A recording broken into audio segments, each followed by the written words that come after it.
Viral di media sosial, diduga sapi kurban lepas terus masuk ke jeru Indomaret yang berada di Jalan Ahmad Yani, Kecamatan Seberang Ulu 2, Palembang.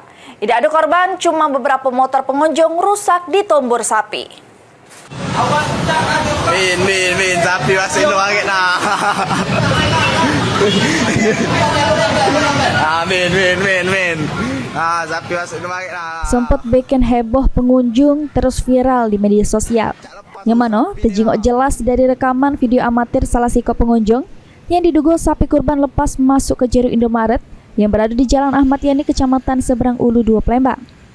Dari keterangan salah siko pegawai Indomaret, Destri Kurniawan, jelas kalau dia dapat kabar dari kepala toko.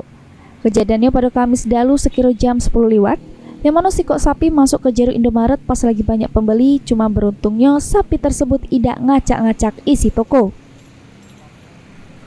Destri juga nambah kelang beberapa menit sapi yang diduga untuk korban tersebut langsung metu ke jabo. Terus nomor beberapa motor pengunjung sama sikok motor karyawan Indomaret. Tidak ada korban jiwa, cuma motor yang ditombor sapi tersebut mengalami rusak. Semalam tuh ada sapi yang masuk di Alfamart ini.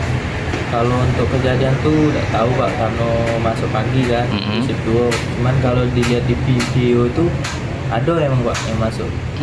Jadi masuk ke dalam sapi itu tidak ngacak-ngacak barang yang ada di dalamnya, langsung keluar. Iya, keluar tuh langsung nomor motor budak toko itu Pak. Oh, karyawan sini ya ditumbuhnya motor. Apa dia kerusakan motor itu? Belum tahu, soalnya kepala toko itu ngomong motor Ahmad rusak.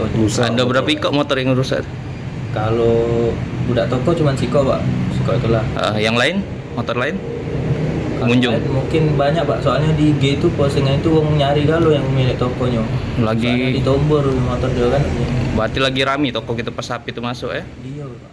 Atas kejadian tersebut, pihak Polsek Seberang Ulu 2 sudah menjenguk TKP.